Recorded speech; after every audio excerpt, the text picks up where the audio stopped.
dia, meus irmãos. Agora a gente vai ter um tempo juntos para orarmos a Deus nessa nossa última reunião de jejum e oração. E nesta manhã, nossas orações vão se concentrar em agradecimentos. Inspirados pela mensagem da Lili na semana que se passou, a gente vai celebrar esse ano, apesar de todos os pesares. A gente quer terminar esse ano com gratidão nos nossos corações. Vamos orar então? Senhor, nós te agradecemos e te louvamos pela salvação que temos em Cristo Jesus.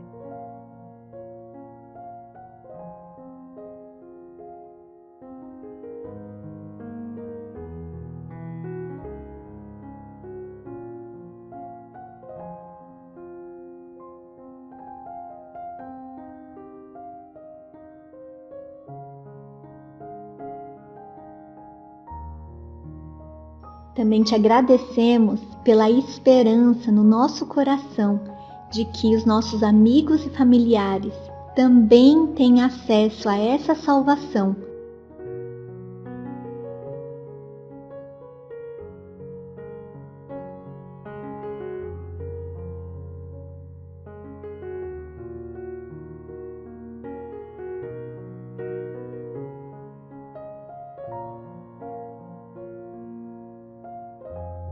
Te agradecemos, ó Deus, pela tua soberania e o teu poder sobre um dos anos mais atípicos de nossas vidas.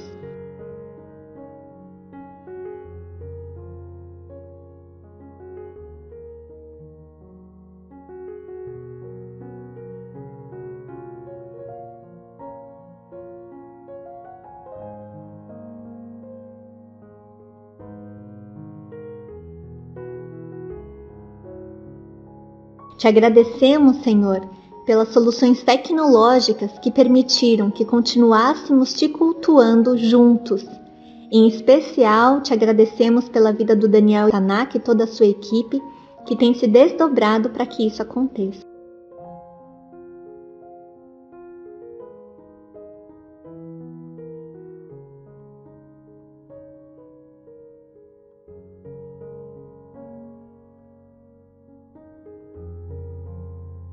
Te agradecemos pela provisão física e financeira de várias formas.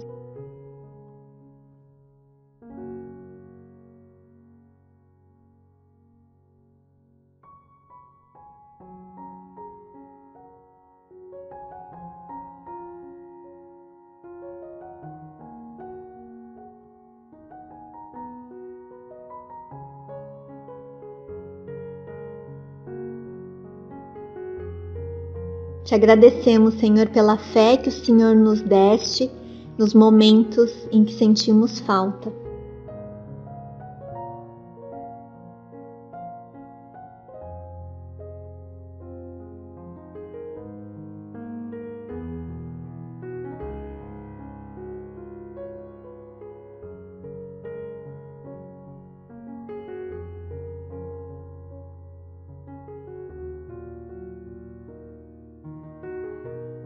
Te agradecemos pela generosidade de tantos irmãos que contribuíram para socorrer outros irmãos da nossa comunidade, para contribuir com projetos missionários, mesmo em meio a uma pandemia.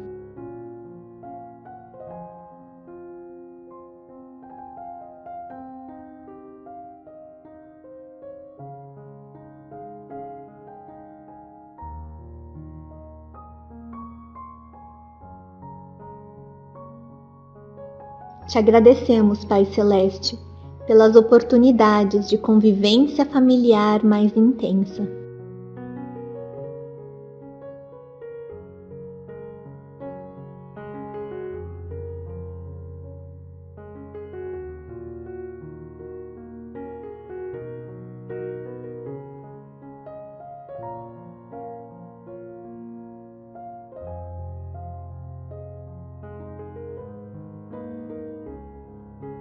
Te agradecemos, ó Deus, e te louvamos pelas reconciliações, pelos pedidos de perdão e pelos perdões liberados.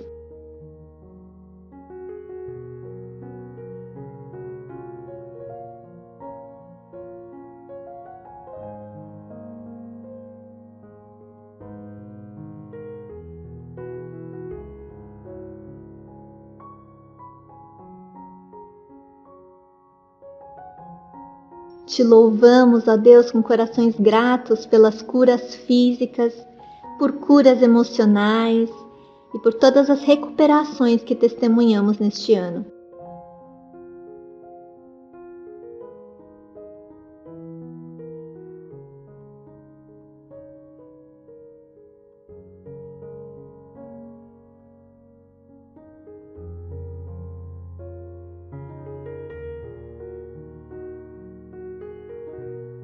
E também te agradecemos, Senhor, pelo consolo do Teu Santo Espírito nas perdas, um conforto sobrenatural que o Senhor nos deu em tempos tão difíceis.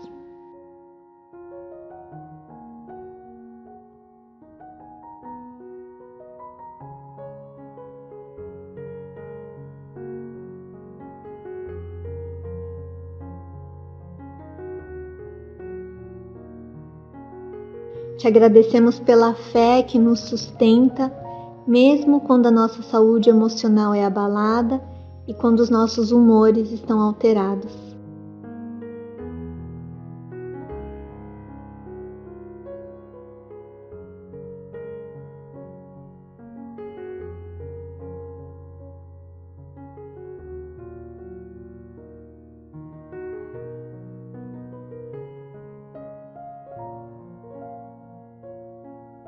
Te agradecemos, ó Deus, Deus triuno, pela unidade da Igreja e pelo amor entre irmãos, mesmo no ambiente tão dividido.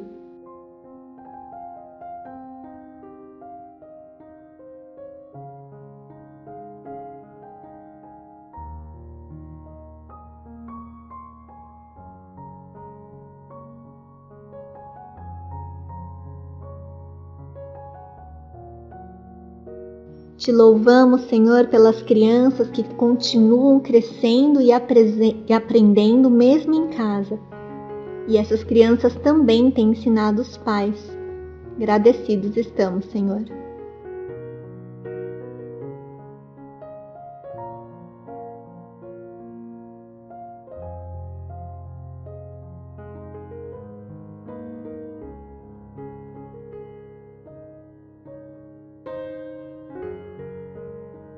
Aproveitamos também, ó Deus, para te agradecer por toda a equipe envolvida no Conectadinhos. Equipe essa que tem se dedicado para edificar a vida das crianças e dos pais.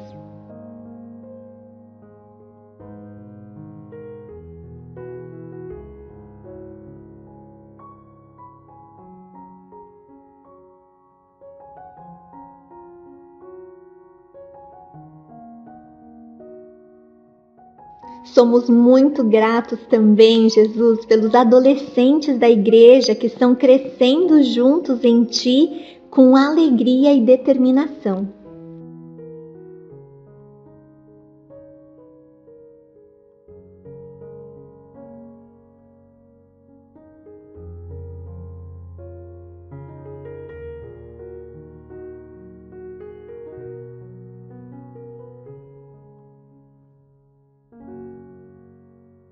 Ó Senhor, gratos estamos também pelos estudos bíblicos que nos edificaram tanto ao longo de tantas semanas e nos ajudaram a buscar mais a Ti.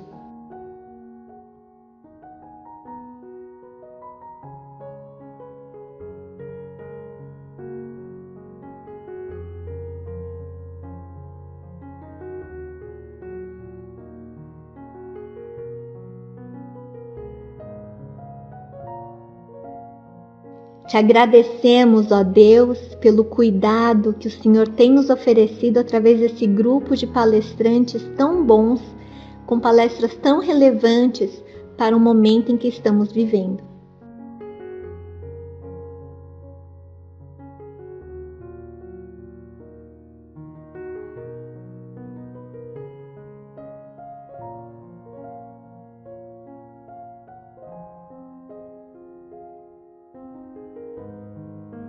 Te agradecemos, ó bom pastor, pelo teu amor e cuidado. O Senhor que nos convida para o descanso, nutrição, que nos acompanha nos vales e nos abençoa tão profundamente.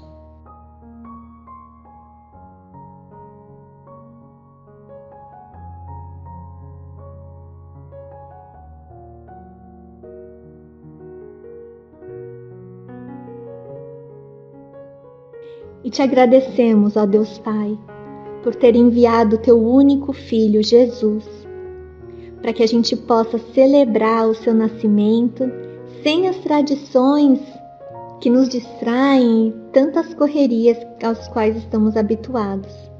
Te agradecemos, Deus, pela oportunidade de celebrar um Natal mais focados na essência, mais próximos daquela cena simples de um bebê na manjedoura, sendo a quietude solene quebrada apenas por um coral de anjos te louvando.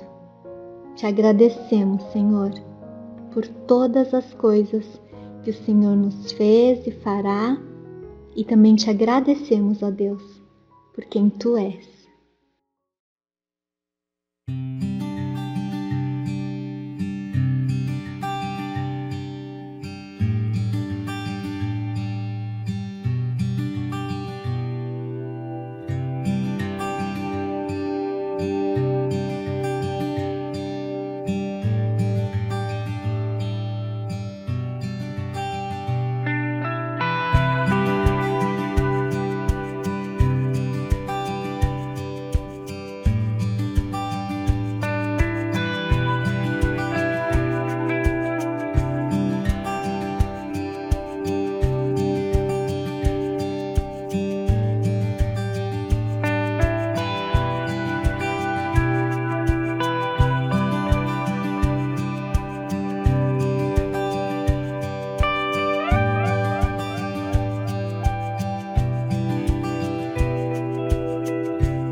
Bom dia, igreja!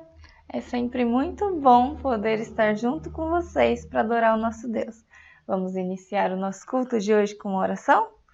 Deus, muito obrigada por esse dia, muito obrigada por esse tempo de louvor, Pai, que o seu nome possa ser louvado, exaltado e engrandecido nessa manhã, Pai. Em nome de Jesus, amém. Gostaria de refletir com vocês sobre algo que eu ouvi essa semana. Eu ouvi uma mensagem que uma pessoa fazia a seguinte pergunta: você sabe qual é o lugar mais rico da Terra? Você sabe? E ele continuou: o lugar mais rico da Terra é o cemitério. Estranho, né? Cemitério é o lugar onde são enterrados sonhos que não foram realizados, planos que não foram cumpridos e vidas que não foram vividas de forma plena. E de que maneira você tem vivido a sua vida? Deus te criou com propósito. Ao contrário do que muita gente pensa, não fomos feitos do acaso. Fomos criados para o louvor e para a glória dele.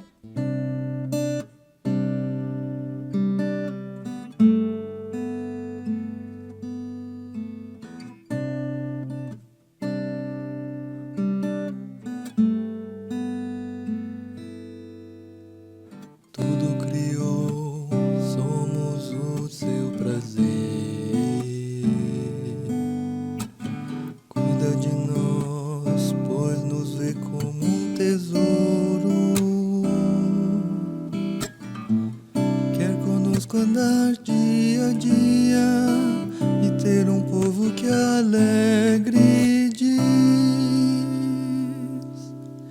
nós pertencemos só a ti, só nos curvamos diante de ti, pois nos remiste com teu sacrifício. As nossas vidas tens, nós pertencemos só a ti. Enche-nos que vejam tua glória, alegramos em te conhecer e a te pertencer, Senhor. Deus poderoso, planos fizeste pra nós, chamas a cada vida e dás a razão pra viver. Queremos ser a casa que fizeste, um templo vivo que tu encheste. Nós pertencemos só a ti, só nos curvamos diante de ti, pois nos remistes com teu sacrifício. As nossas vidas tens, nós pertencemos só a ti. Enche-nos que vejam tua glória, nos alegramos em te conhecer e a te pertencer, e a te pertencer, e a te pertencer, Senhor. Agora nós vamos passar para um momento de intercessão e quem vai conduzir esse momento para a gente é a Railda.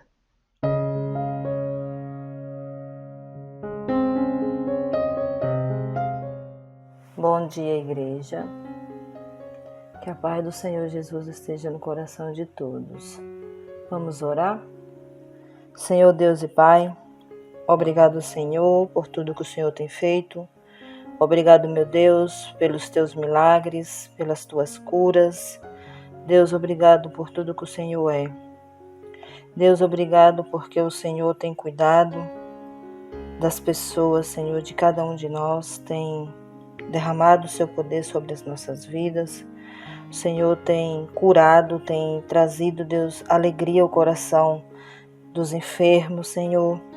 Deus, obrigado por tudo. Deus, quero colocar diante de Ti o pedido da Lili, Senhor, pelos tios dela, Senhor. Deus, que o Senhor continue visitando essa família, que o Senhor continue, Deus, curando e restaurando, Senhor, dando forças, dando sabedoria. Deus, obrigado pelos teus cuidados com a saúde deles, Pai. Te agradecemos, Deus, em nome do teu Filho amado, Jesus Cristo. Deus, a Gilce te agradece também, Senhor, pela recuperação de Edmilson, por todos esses dias, Senhor, que ele passou, angustiado, passando por tribulação, Senhor. Deus, obrigado. Porque o Senhor é um Deus que cuida, o Senhor é um Deus que cura, é um Deus que restaura, é um Deus de amor. Obrigado, Deus, pelo amor que o Senhor tem com essa família, Senhor. Obrigado, meu Deus, por tudo que o Senhor é, por tudo que o Senhor tem feito por eles. Ela te agradece também, Senhor, pela vida do Mateus, pelo concurso que ele passou.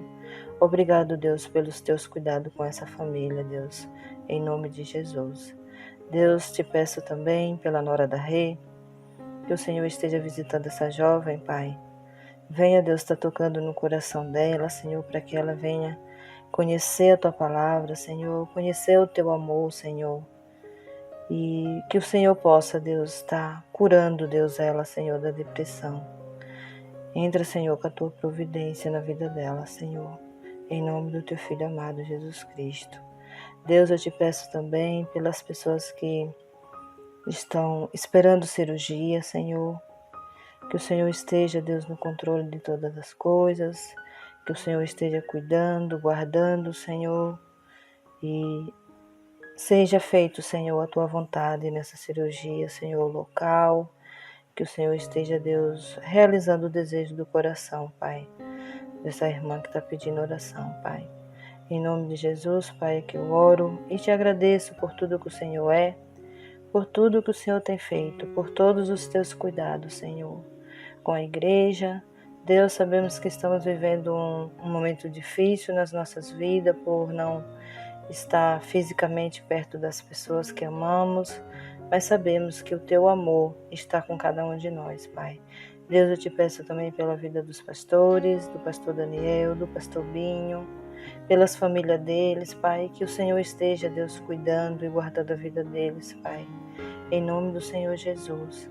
Pai, eu te agradeço por tudo que o Senhor é, por tudo que o Senhor tem feito e por tudo ainda que o Senhor há de fazer nas nossas vidas, Senhor, em nome de Jesus. Amém. Deus tem um plano e um propósito para a sua vida. Deus te deu sonhos, Deus te deu uma missão, dons e talentos para que você use isso para a glória dele. E o que você tem feito com tudo isso que ele tem te dado? Tem usado e refletido a glória de Deus ou tem enterrado e guardado, escondido tudo isso? Deus precisa ser anunciado. Deus precisa ser conhecido. Deus precisa ser honrado e adorado. Que eu e você possamos fazer parte do plano maravilhoso de Deus, possamos ser luz, possamos ser pontes e que sejamos usados da maneira que Ele quer.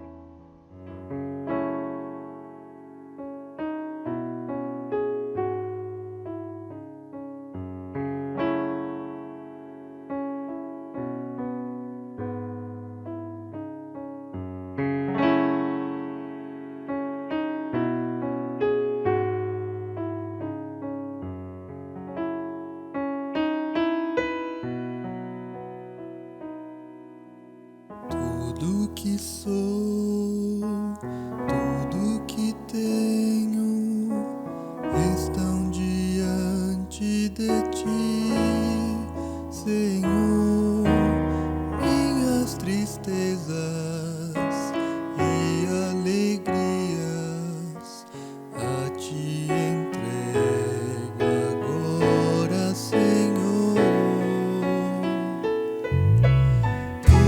Ofereço minha vida a ti, usa o meu viver para a tua glória. Os meus dias são teus, Senhor, que seja o meu louvor, sacrifício agradável. Minha vida eu te dou.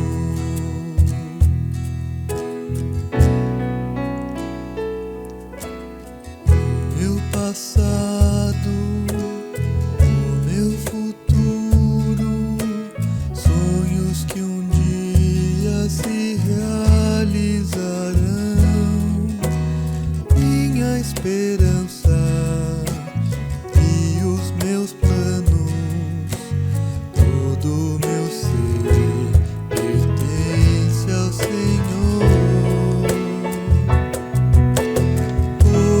Ofereço minha vida a ti, usa o meu viver para a tua glória.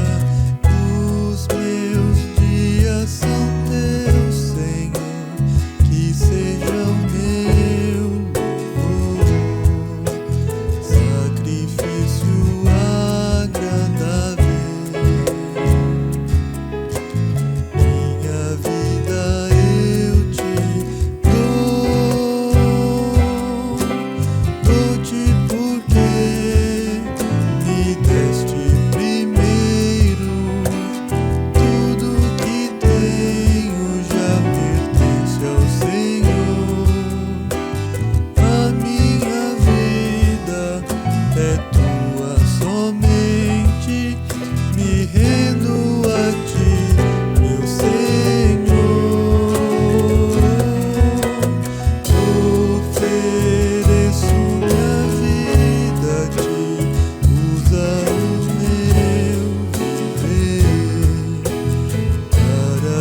gostaria de ler com os irmãos um texto que está lá no livro de 2 Coríntios 12, 8 até o 10. Ele diz assim: 3 vezes orei ao Senhor, pedindo que Ele me tirasse esse sofrimento. Mas Ele me respondeu: a minha graça é tudo o que você precisa, pois o meu poder é mais forte quando você está fraco. Portanto, eu me sinto muito feliz em me gabar das minhas fraquezas, para que assim a proteção do poder de Cristo esteja comigo. Eu me alegro também com as fraquezas, os insultos, os sofrimentos, as perseguições e as dificuldades pelas quais passo por causa de Cristo, porque quando perco toda a minha força, então tenho a força de Cristo em mim. E não é um texto que fala de louvor, é um texto que reconhece a grandeza de Deus nos momentos de dificuldade. É muito fácil ver Deus nos momentos bons e de bênçãos, mas como é difícil reconhecer que Deus se faz presente nos momentos de fraqueza também. E não importa a situação, quando eu estou fazendo a vontade de Deus, isso me basta. Isso preenche o meu coração e me dá paz, porque eu estou fazendo o que Ele quer. E não importa as noites sombrias, as dificuldades que vierem, Ele está comigo e a sua graça me basta.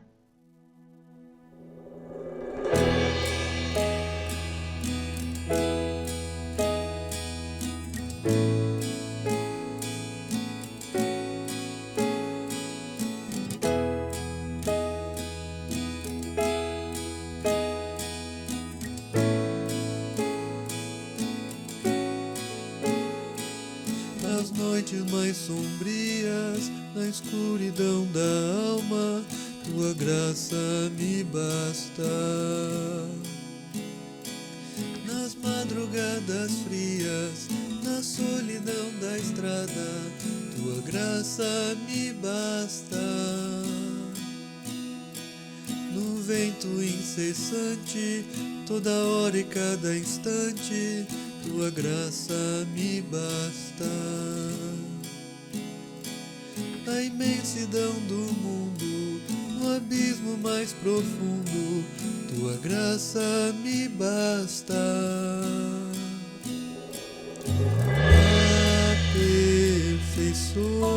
Aperfeiçoa-me, molda o meu coração, ouça o som que flui da minha adoração, suba perante ti este sincero amor, seja a expressão de todo meu louvor. Nas noites mais sombrias, na escuridão da alma, tua graça me basta. Nas madrugadas frias, na solidão da estrada, tua graça me basta. No vento incessante, toda hora e cada instante, tua graça me basta.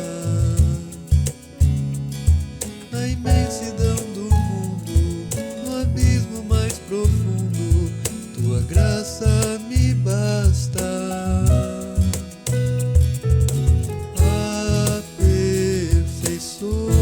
Aperfeiçoa-me, molda o meu coração, ouça o som que flui da minha adoração, suba perante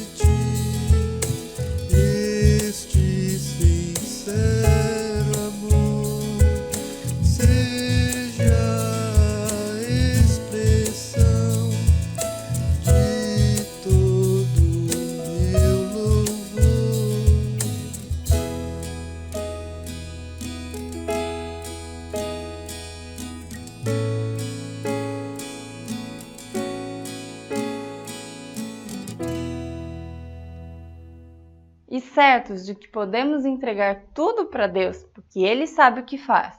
Deus não muda, Ele cuida de nós.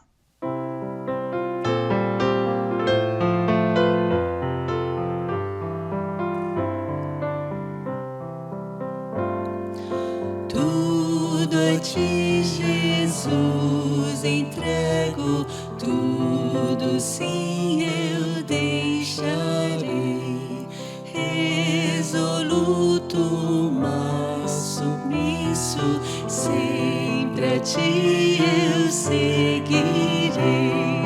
Tudo entrego a ti, tudo entrego a ti.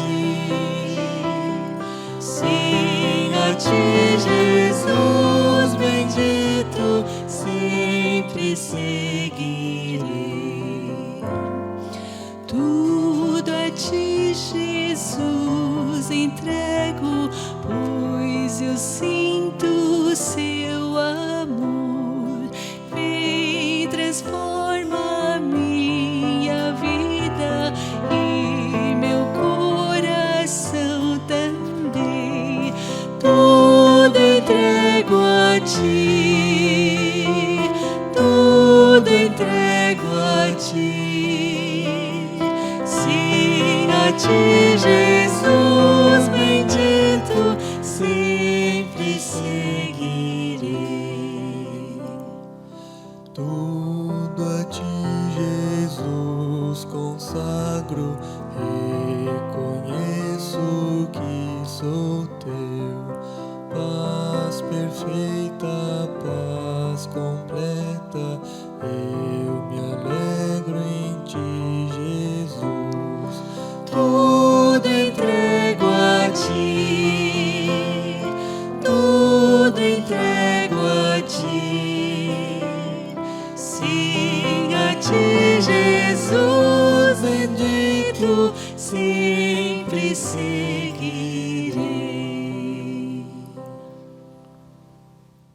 Essa semana nós temos vários aniversariantes. No dia 7, quem faz aniversário é a Anne Naomi, a Mariazinha Nunes, a Sayuri Yoshimoto e o Silvio Hirai. No dia 9, quem faz aniversário é o Ivan Mangueira e o Matheus Silva. Dia 10, quem faz aniversário é o Lázaro Almeida e a Yasmin Sakuno. Então, não esqueça de mandar um recadinho, ligar para os nossos aniversariantes e desejar um feliz aniversário. Deus abençoe muito a vida de vocês.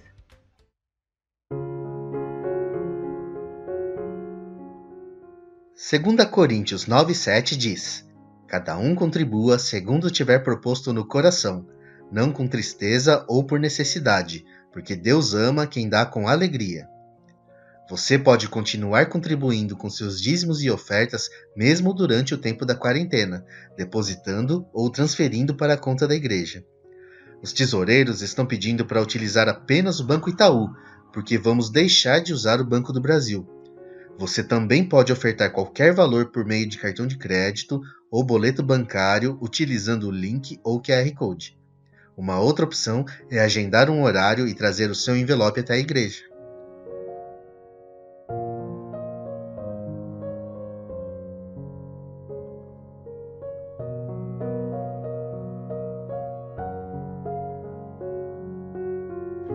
Vamos orar? Deus, muito obrigada por essas ofertas e esses dízimos que foram levantados, Pai. Que o Senhor possa dar sabedoria para as pessoas que vão estar dirigindo e conduzindo esse dinheiro. E que tudo seja feito para a honra e glória do Teu nome. Em nome de Jesus, amém. Olá! Preste atenção nos avisos dessa semana. No dia 12 de dezembro teremos mais uma edição do nosso Bazar Online. Será o último bazar do ano e teremos uma grande liquidação. Para ter acesso ao grupo de vendas, você precisa fazer a sua inscrição pelo link ou QR Code. Participe da campanha Juntos em Oração. A cada semana vamos orar por uma igreja diferente do Concílio Nikkei. Os motivos de oração podem ser vistos no culto online e nas redes sociais da igreja.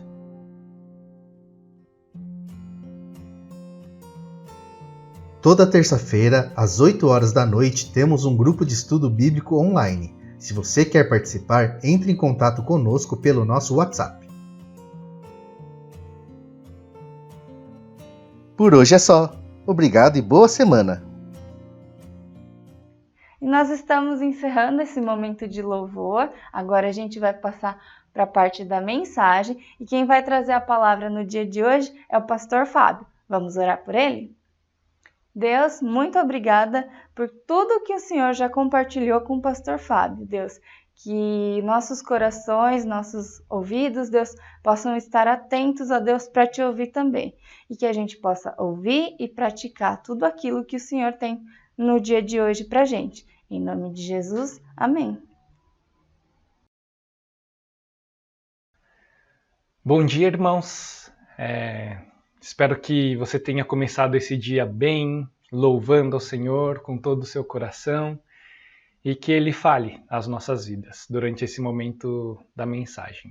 Hoje a gente vai falar um pouquinho, aliás, hoje é o dia de jejum e oração, então a gente vai falar um pouquinho sobre jejum e vamos começar então com uma oração, ok?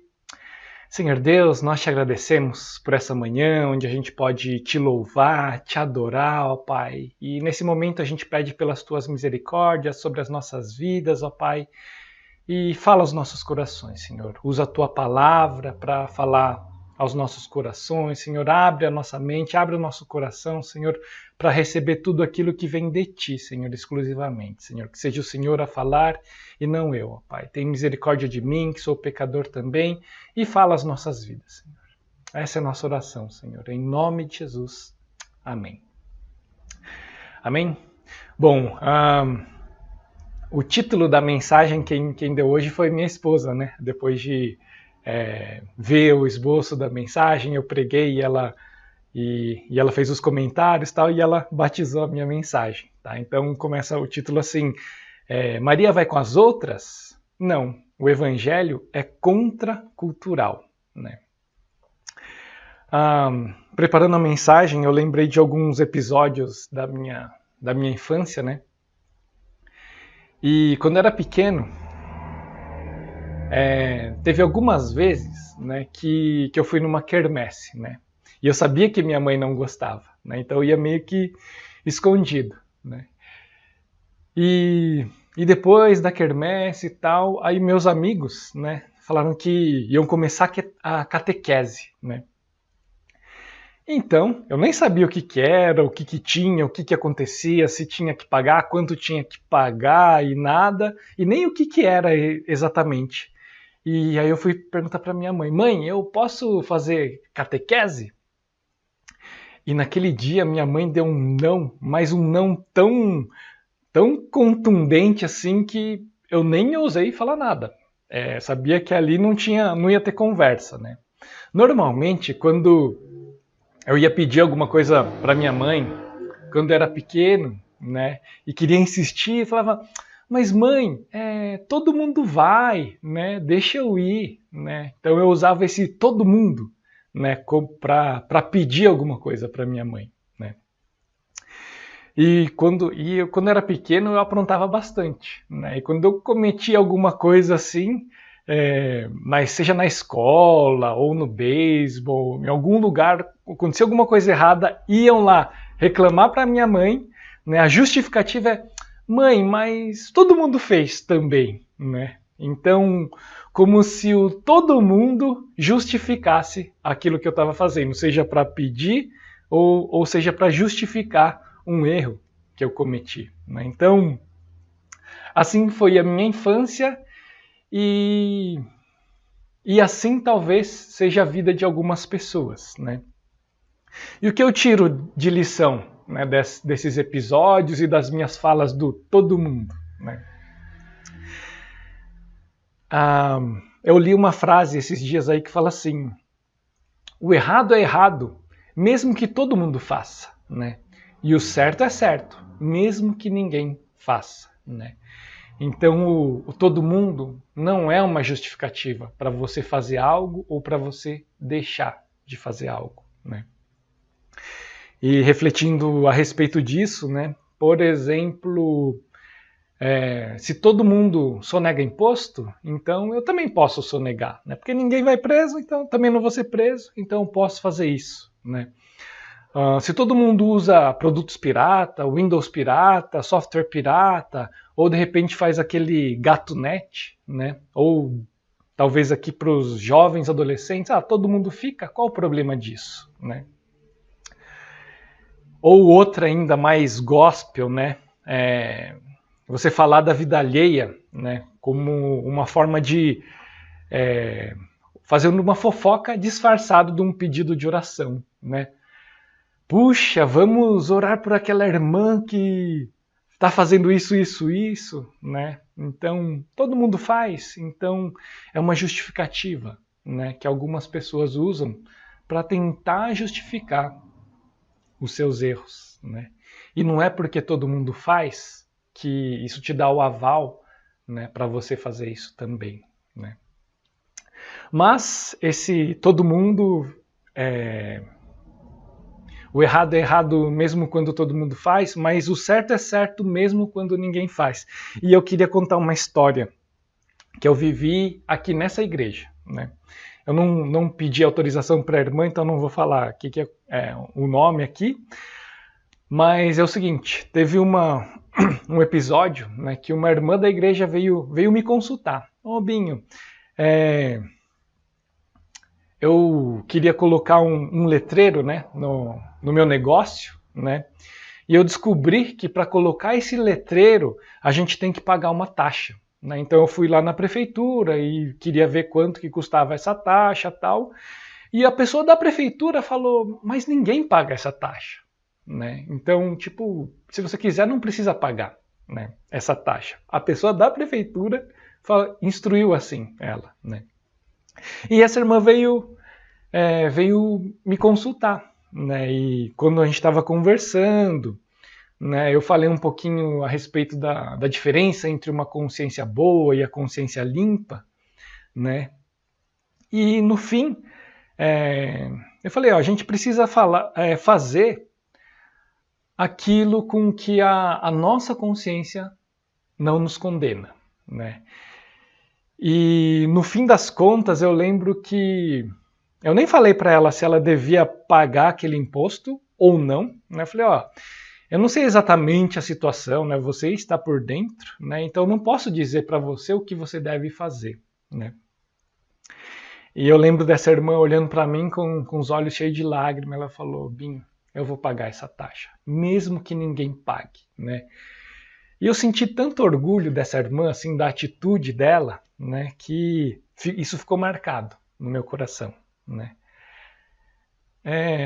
Sendo bem sincero, eu não sei se eu pagaria essa taxa, né? Eu sei que analisando tudo, eu sei que eu deveria fazer isso, mas eu não sei, né, o que teria feito lá no passado, né? Eu sei o que eu faço hoje, né? Eu tento pelo menos pagar todas as minhas contas direito, e eu lembro que essa questão do software pirata, né, quando eu era mais jovem, né, eu tinha software pirata, e uma vez, né, acho que foi numa célula, eu conversando com o Reinaldo, aí o Reinaldo levantou essa questão, e a partir dali eu pensei, puxa, é verdade, né, eu deveria pagar todos os direitos, né, porque tem uma empresa desenvolvendo esse software e tal, às vezes eles cobram valores absurdos, né, mas não queria entrar nesse mérito, e eu entendi que eu deveria pagar os direitos e tal, então a partir de lá eu tomei essa decisão, né? E nos meus computadores tudo que a gente usa ou é um software free ou a gente paga as licenças, né? Eu sei que muita gente não paga e talvez não tenha problema com isso, né? Mas no meu entendimento, hoje isso fere a minha consciência, né? Por isso, lendo o esboço da minha mensagem e ouvindo ao meu ensaio, né, minha esposa falou, talvez o título dessa mensagem deva ser Maria vai com as outras? Não, o evangelho é contracultural. O evangelho é contra essa cultura de todo mundo faz, então a gente pode fazer também. Ou, porque o outro fez? Se o outro fez, por que eu não posso fazer também? Né? E E as coisas no Evangelho não funcionam assim. Ok? Ok, mas chega de falar, vamos ao texto de hoje. O texto de hoje está lá seguindo a sequência que a gente está fazendo, né? Está lá em Marcos, capítulo 2, e eu vou começar com o versículo 18. Os discípulos de João e os fariseus estavam jejuando. Algumas pessoas vieram a Jesus e lhe perguntaram: por que os discípulos de João e os dos fariseus jejuam, mas os teus não? Então, os discípulos de João e os fariseus estavam jejuando e chegaram e perguntaram para Jesus: os discípulos de João e dos fariseus estão jejuando, mas Jesus, por que os seus discípulos não estão jejuando, né? Então, parece que tem dois grupos de pessoas aqui que vêm acusar a Jesus, né? O primeiro grupo que eu queria falar é a respeito dos fariseus, que a gente já trabalhou um pouquinho nas mensagens anteriores, e a gente percebe que esses fariseus, eles já estavam perseguindo a Jesus há 2 mensagens atrás, né? Então você lembra lá de Marcos capítulo 2, dos versículos 1 a 12, onde conta a história lá do paralítico, né? Que 4 amigos, eles levam o paralítico na casa onde Jesus estava pregando e eles abrem o telhado e aquele paralítico desce e Jesus, antes de curar, fala: filho, os teus pecados estão perdoados, né? Então essa foi uma mensagem, 2 mensagens atrás, né? E quando isso acontece, né, os fariseus, eles ficam escandalizados, né? Quando Jesus perdoa os pecados do paralítico, né?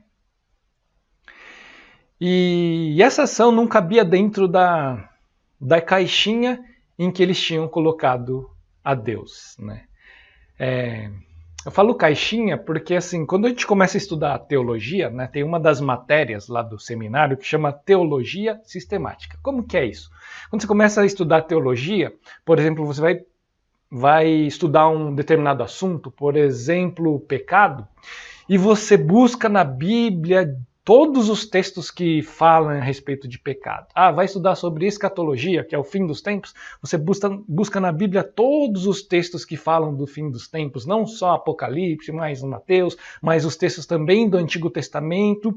E baseado em todos esses textos, você começa a juntar em caixinhas e formar sua teologia. Pecado, a Bíblia fala isso, tal. E às vezes tem algumas coisas que não encaixam muito bem, por isso que a gente tem aqui, a gente chama de divergências teológicas, né? Então tem linhas teológicas diferentes. Mas eu não queria gastar muito mais tempo falando a respeito disso. Mas então, determinados assuntos, quando a gente estuda a teologia, a gente coloca em caixinhas, né? E o povo judeu aqui também não era muito diferente. Os fariseus também não eram muito diferentes, então eles enxergavam os textos, né, e colocavam a sua religiosidade em forma de caixinhas também, né? E alguém perdoar pecados não cabia numa das caixinhas dos fariseus. E essa caixinha a gente batizou de a caixinha da religiosidade legalista, né? Então, eles faziam algumas coisas, pensavam algumas coisas e tinha aquela caixinha, né? E as ações de Jesus não cabiam dentro dessa caixinha dos fariseus, né? A segunda vez que eles perseguem a Jesus, né, foi na última mensagem que eu preguei lá a respeito do chamado de Levi, né? Levi era um cobrador de impostos, né, um publicano, e Jesus vai comer na casa dele. E quando chega lá, tem não só outros publicanos, né, outros cobradores de impostos, mas também outras pessoas que eram vistas como pecadores, né, pela sociedade judaica da época, né? E Jesus lá à mesa com os pecadores, né? E isso também escandalizava os fariseus, porque agredia a mente deles em respeito a essa caixinha que eles tinham, dessa religiosidade legalista, em que eles tinham colocado a Deus. O segundo grupo de pessoas que o texto fala, na verdade é o primeiro, né? Ele começa falando dos discípulos de João e os fariseus. Então, o primeiro grupo, que são os discípulos de João, eles também, né, jejuavam, e no Evangelho de Mateus também conta essa história, e no Evangelho de Mateus não são os discípulos de João e os fariseus, mas são os discípulos de João que vão questionar a Jesus, né? Só que diferente dos fariseus, que há 2 mensagens estavam perseguindo a Jesus, né? Os discípulos de João provavelmente não estavam perseguindo a Jesus, né? Pelo contrário, eles eram contra, né, o farisaísmo, né? Ou seja, contra essa religião de aparências, né, que os fariseus viviam, né? Vide o mestre deles, que era João, né? Eles estavam querendo viver uma vida para Deus, né? Ou seja, uma vida intensa, uma vida abnegada, né? E estavam dispostos a pagar um alto preço por isso, né? Então, assim eram os discípulos de João, né? Alguns teólogos falam que eles fizeram essa pergunta talvez influenciados pelos fariseus que estavam ali, mas o texto não fala isso, então a gente não tem essa base para poder afirmar com todas as letras que foi exatamente isso. Mas o fato é que, mesmo também jejuando, né, eles não estavam desfrutando da presença do noivo por completo. E a gente vai entender um pouquinho mais sobre o que é isso. Mas vamos entender um pouquinho desse contexto, né? Então, os discípulos de João e os fariseus estavam jejuando. Algumas pessoas vieram a Jesus e lhe perguntaram: por que os discípulos de João e o dos fariseus jejuam, mas os teus não? Ambos os grupos estavam jejuando, mas por motivações diferentes, né? Provavelmente aqui, eu não tenho certeza, mas provavelmente nesse momento João Batista ele está preso, né? E provavelmente um dos motivos dos discípulos de João estarem jejuando fosse pela própria vida do João Batista, né? Então talvez eles estivessem tristes, buscando a Deus, querendo entender Deus, por que isso, ou liberta, né, o nosso mestre para que ele possa estar aqui com a gente. E talvez fosse essa a motivação, né, dos discípulos de João. Mas provavelmente a motivação dos fariseus, né, não fosse buscar alguma coisa, mas fosse aquela religiosidade que eles seguiam, né, daquela caixinha do que eles entendiam que isso é fazer a vontade de Deus, né? O que a gente entende disso, né? A gente entende que ações aparentemente iguais, elas podem ter motivações diferentes. Como assim? Por exemplo, 2 pessoas elas podem ir para a igreja todos os domingos, né? Elas podem ofertar para os missionários, né? Elas podem cuidar dos familiares doentes ou algum amigo que esteja passando por dificuldade, né? E mesmo 2 pessoas fazendo aparentemente as mesmas coisas, pode ser que só uma delas esteja de fato glorificando a Deus. Como assim, Binho? Não é você é engenheiro lá, né? Não interessa a ordem dos produtos, mas se as coisas são as mesmas, o resultado tem que dar o mesmo, né? O resultado da operação, né? Mas não, né? Se de repente ir para a igreja, para você, puxa, é um pesar, hoje quem vai pregar o Binho e eu sempre durmo durante as mensagens dele, mas eu vou lá, vou bater o cartão, né? É uma forma de você participar do culto, né? Outra forma é, puxa, hoje eu quero ir para a igreja, eu quero louvar o Senhor, eu quero adorar e quero extrair o máximo que a palavra dele tenha para falar ao meu coração, e isso é uma forma de eu adorar a Deus. Vocês percebem que, puxa, os 2 aparentemente participaram do culto, mas o coração deles estava diferente, né? De repente, um faz oferta para os missionários, mas de repente é para mostrar a sua bondade. Olha, eu sempre oferto para os missionários e eu sou o cara, assim como a gente vê os textos de como os fariseus faziam, né, as ofertas deles. Ou outra pessoa, de repente, alguém que às vezes nem o missionário sabe o nome dela, porque é uma pessoa que nem falou com o missionário, mas ouviu uma mensagem ou pegou um folhetinho dele e descobriu o número da conta dele, faz depósitos mensais para ajudar a família dele, contribuindo para o ministério dele, e nem o missionário nem ninguém sabe dessas ajudas que ele faz. E às vezes um irmão estava passando necessidade e você, poxa, de novo esse cara está precisando, mas ele é meu irmão e eu tenho que ajudar ele, então eu vou emprestar esse dinheiro, sabendo que não vai voltar, né? Ou, puxa, né, como eu amo esse irmão e quero ajudar a vida dele, e percebe que aparentemente as mesmas coisas podem ser feitas, né, de formas diferentes, por causa das motivações. Aparentemente, para quem olhar de fora, talvez seja a mesma coisa. Mas para Deus não. Deus está vendo o coração com o que você está fazendo, cada uma das coisas. Então, voltando para entender um pouquinho essa questão do jejum, né, na Bíblia, sabia que no Antigo Testamento, né, o povo de Deus tinha que jejuar apenas uma vez por ano, né? E isso está lá foi Moisés deixou lá no livro de Levítico, no capítulo 23, né? Que ele descreve o dia da expiação, né? Que depois os judeus vão chamar o Yom Kippur, né? Que é um dos feriados do povo judeu, né? E o que é isso?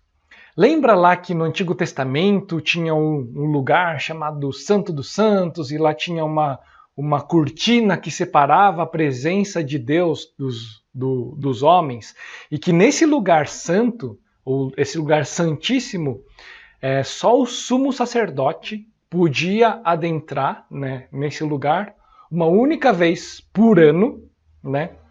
E para ele fazer isso, entrar na presença de Deus, lá o pessoal amarrava uma cordinha lá e um sininho lá no pé do sacerdote, porque caso ele morresse lá, ninguém podia entrar, né, tamanha a santidade da presença de Deus, e que se ele morresse lá, eles puxavam essa cordinha para tirar o sumo sacerdote de lá, né? E era durante esse dia, né, que era o dia da expiação, que os judeus deveriam jejuar durante todo esse dia, lembrando de Deus, lembrando das coisas que Deus fez, buscando a presença de Deus, e era um dia exclusivo, né? E esse era o Sabá, né? Ou Shabá, um dia separado para Deus, onde começava na verdade na sexta-feira ao pôr do sol, e esse dia terminava no sábado ao pôr do sol. Era um período ali de 24 horas, onde eles não comiam nada, eles não bebiam nada, eles não faziam nenhum tipo de trabalho, né? Eles exclusivamente gastavam ou investiam esse dia, né, buscando a presença de Deus, né? Então, a lei falava de uma vez por ano, né, eles realizarem esse jejum, né? Mas era comum, né, os religiosos da época, então, jejuar uma vez por semana e não uma vez por ano. E os fariseus, eles, mais do que todo mundo, eles jejuavam 2 vezes por semana. Eles jejuavam na segunda-feira e na quinta-feira, né? E os discípulos de João também jejuavam, né? Eles eram bem austeros, né?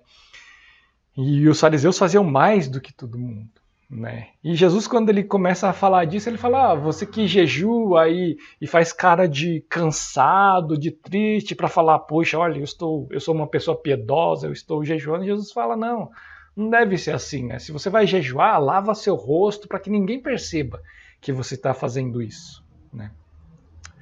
Mas a questão é que para os fariseus, né, eles queriam impor isso que eles estavam fazendo, a religiosidade que eles estavam fazendo, querendo impor para as outras pessoas um fardo muito pesado para as outras pessoas, né?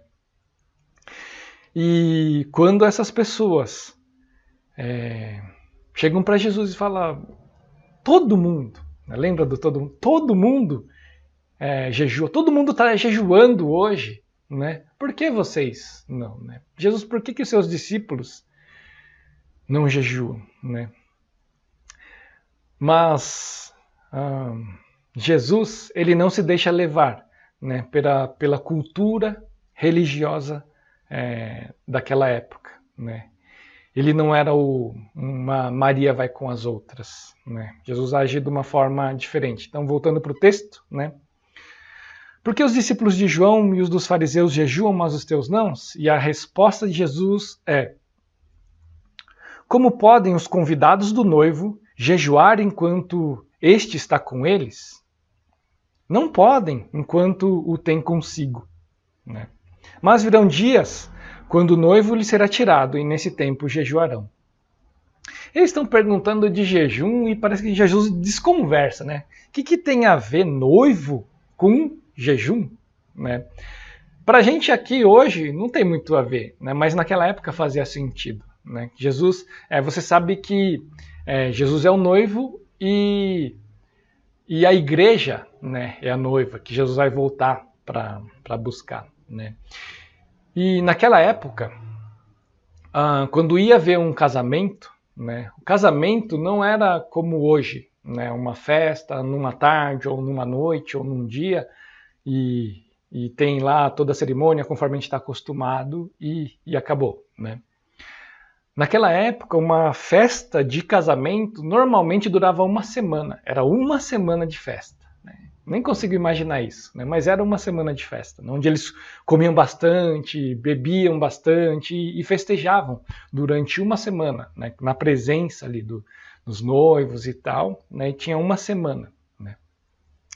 E a gente pensar nisso, nessa imagem, não faz sentido durante uma festa de casamento alguém jejuar. Certo? Com todo aquele banquete, com todas aquelas comidas gostosas, tal, não faz sentido jejuar, né? E Jesus ele está falando aqui, olha, eu sou o noivo e quando a gente está com o noivo, está nessa festa, não faz sentido jejuar. Então essa é a resposta que Jesus dá para eles naquele momento, né? Mas no versículo 20 ele fala: mas virão dias quando o noivo lhe será tirado. E nesse tempo jejuarão. Então, depois que o noivo fosse tirado, e aqui é a primeira vez que Jesus está arremetendo para a sua morte, e talvez a morte e ressurreição dele, onde ele não estaria mais presente fisicamente, né, entre os seus discípulos, né, ele estava se remetendo a esse tempo, ele estava falando que nesse tempo, né, os discípulos dele jejuariam, né? Então, Jesus ele tinha expectativa que nós também jejuássemos, né? Porque nós estamos nesse tempo, aguardando a volta dele, aguardando essas novas bodas, né, na presença dele, né? Mas então, como deve ser o jejum? Como deve ser o jejum da gente nos dias de hoje, né? O jejum, ele não é apenas uma coisa física, né? Porque se fosse apenas uma abstinência de comida, era um regime, né? Mas, por outro lado, o jejum também não é algo exclusivamente espiritual, porque ele também afeta o nosso corpo, os nossos sentidos, né?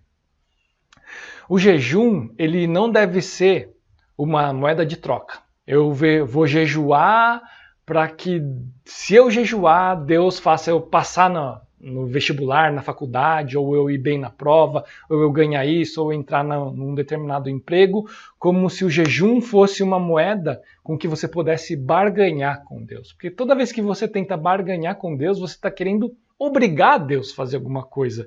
E se a gente pensar a respeito disso, você está querendo ser Deus de Deus, porque você manda em Deus. Porque eu jejuei, Deus é obrigado a fazer as minhas vontades. E quando a gente estuda o cristianismo, a gente entende que as coisas não funcionam assim. Então o jejum não pode ser uma moeda de troca para você exigir alguma coisa de Deus, né? E o jejum também não é para você se autoafirmar, né?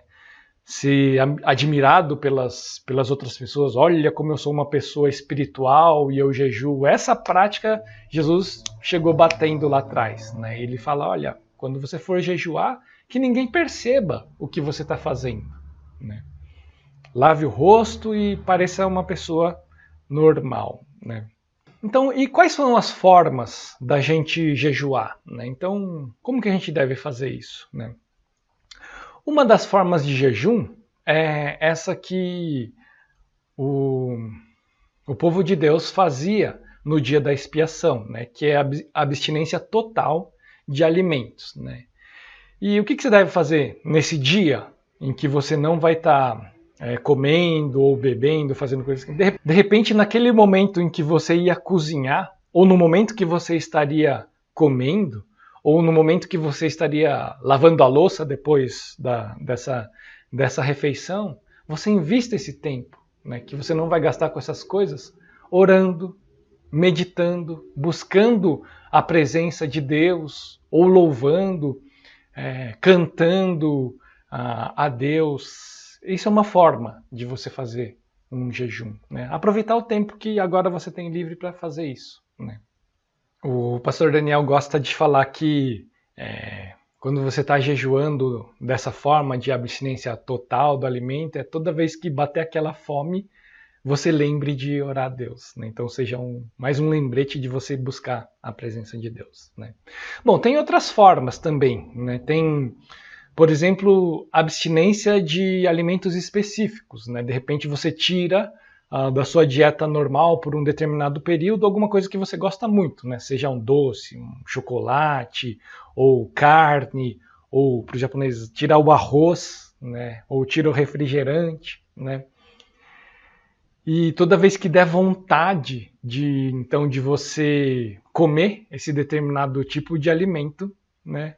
Você se lembre de Deus e ore e busque a presença de Deus, né? Mas também pode ser jejum de outras coisas, né? Não necessariamente comida, né? Pode ser o jejum de mídias sociais. Quero ver você ficar um tempo sem WhatsApp, sem Facebook, sem Instagram ou coisas do tipo, né? Se você gosta muito disso. Ou de repente de ficar sem TV, se você assiste muito TV. Ou de repente tirar algum hobby, né? Alguma coisa que você faz rotineiramente e não consegue viver sem. E enquanto você, naquele momento em que você estaria usufruindo desse hobby, você busque a presença de Deus, né?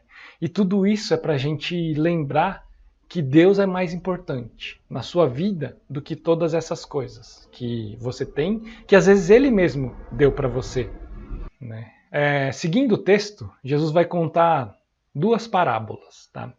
A primeira está lá em Marcos 2:21, que ele fala assim: ninguém põe remendo de pano novo em roupa velha, pois o remendo forçará a roupa, tornando pior o rasgo. O que é isso? Hoje, na verdade, as nossas roupas são meio que descartáveis, né? Às vezes ficou velha, você nem rasgou, você já joga fora, né? Alguns, usei algumas vezes, já mando para o bazar missionário da igreja, né? Mas naquela época, não, né? Era uma época de mais escassez, né?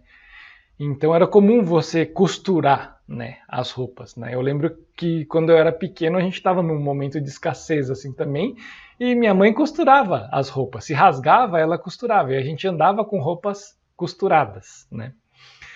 E o que acontece aqui é que o tecido, né, quando você usa uma roupa tal, com o tempo ela vai laceando, né? E se ela rasgar, né, e você colocar um tecido novo, né, costurar com um tecido novo, né, quando você lavar esse tecido, né, o velho ele já vai estar laceado, mas o novo pior, né? O novo normalmente um tecido ele encolhe, né, na primeira lavagem, depois ele vai laceando, né? E parece que se você costura uma roupa, um tecido velho com um tecido novo e depois que você lavar fica pior do que se você não tivesse costurado, né? Então é isso que a gente entende dessa primeira parábola, né? E a segunda parábola, do versículo 22, né, ele fala: e ninguém põe vinho novo em vasilhas de couro velhas, né, ou odres velhos. Se o fizer, o vinho rebentará as vasilhas, e tanto o vinho quanto as vasilhas se estragarão. Pelo contrário, põe-se vinho novo em vasilhas de couro novas. O que isso quer dizer? É que hoje a gente... Como que a gente guarda vinho hoje? Né? O vinho ele é guardado em garrafas. Né? Ele é envasado e alguns até... para deixar ele ter o tempo de maturação, eles colocam em determinadas temperaturas, condições de temperatura e pressão. Alguns parece que até colocam no fundo do mar garrafas por alguns anos e depois retiram, porque falam que assim as propriedades, o sabor, o cheiro do vinho fica melhor. Né? Mas naquela época não. Né? Os vinhos, quando eles colocavam numa vasilha de couro, né? Ainda o suco de uva, e esse suco de uva fermentava e se tornava vinho. Né? E nesse processo era numa vasilha de couro fechada, e no processo de fermentação tem essa expansão e a vasilha de couro inchava, junto com o processo de fermentação do vinho. O que acontece depois que a vasilha inchou, ela já chegou no limite da expansão dessa vasilha, e se nessa vasilha, depois de ter usado, você encher de novo com vinho e deixar ele fermentar, ele vai querer expandir e vai arrebentar essa vasilha de couro. Né? Então é isso que essas duas parábolas falam. Mas o que ela quer dizer, né, com isso? O que Jesus queria dizer com isso? O que é a vasilha de couro? O que é esse tecido novo? O que é o vinho? O que é... Né? Então, tanto a vasilha de couro quanto a roupa velha, né, representa aquela caixinha dos fariseus, né, da religiosidade deles, ou do entendimento da religião que eles tinham. Né? E o tecido novo, ou o vinho novo, representa o evangelho, né, o verdadeiro evangelho que Jesus estava trazendo. E ele fala o significado, né, do evangelho que Jesus está trazendo. Não dá para você fazer remendos ali com a religiosidade que eles estavam vivendo. É algo que supera, extrapola tudo isso. Né? O evangelho verdadeiro que eles deveriam estar vivendo é algo que não cabe nessa vasilha que eles estavam carregando. Né? O evangelho de Jesus é muito maior do que isso. Né? Então, o que Jesus estava falando é que não é possível encaixar o evangelho de Jesus, ou o jeito de viver de Jesus, na caixinha da religiosidade legalista. Né? Não é possível encaixar a forma de viver de Jesus nos padrões da nossa cultura atual. A gente não pode ser Maria vai com as outras. Né? Mas Jesus também jejuou. Lembra que Jesus vai para o deserto, algumas mensagens anteriores a gente fala desse período, Jesus foi para o deserto e ficou 40 dias, né, sem comer e beber, né, depois ele é tentado. Então, Jesus também jejua. Né?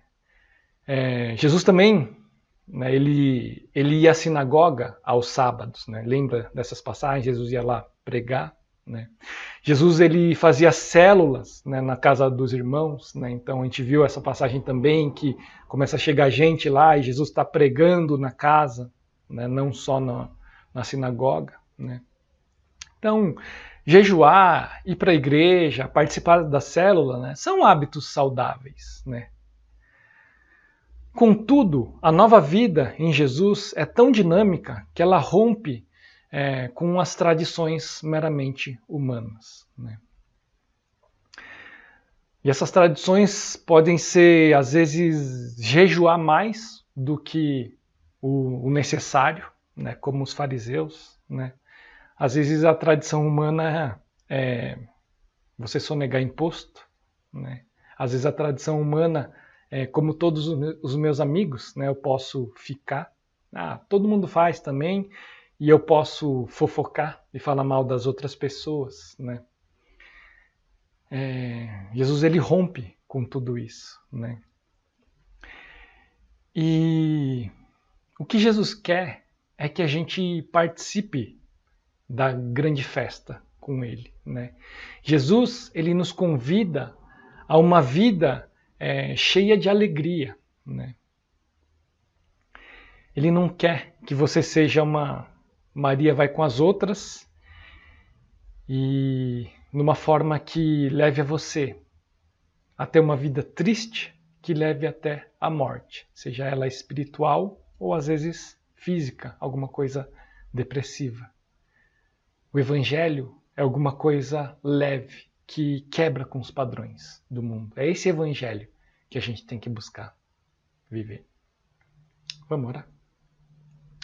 Senhor Deus, nós te agradecemos pela tua mensagem, ó Pai. Pai, tira toda mentira que a gente pode ter vivido ou acumulado durante anos, ó Pai. Quebra então as caixinhas legalistas dos nossos corações para que a gente possa viver guiado pelo teu Santo Espírito, viver aquilo que o Senhor de fato deseja para as nossas vidas, Senhor.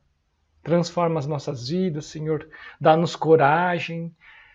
Perdoa, Senhor, se nós, nas nossas vidas, a gente tem falhado, Senhor. Talvez querendo nos justificar porque todo mundo faz assim também e a gente também pode fazer, Senhor.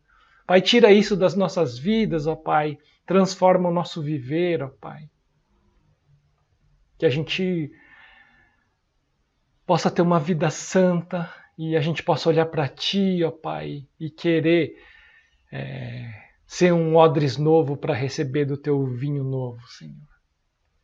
Enche as nossas vidas e transforma as nossas vidas, ó Pai. É isso que nós oramos, é isso que nós pedimos. Em nome de Jesus. Amém. Que Deus tenha falado ao seu coração, que talvez antes de você criticar os nossos governantes, né, seja prefeito, seja governador, seja presidente, a gente olhe para nós também e a gente busque essas coisinhas que às vezes a gente pode estar falhando também. Né? Que antes de falar do cisco no olho dos outros, a gente olhe para a trave dos nossos corações. Amém? Vamos à bênção? E que a graça do Senhor Jesus, o amor de Deus Pai, a comunhão e a consolação do Espírito Santo esteja com você e a sua casa, hoje e sempre. Amém. Amém? Deus abençoe você e que o restante desse domingo seja um momento onde você busque de fato a presença de Deus, busque o entendimento da vontade dele. Deus abençoe.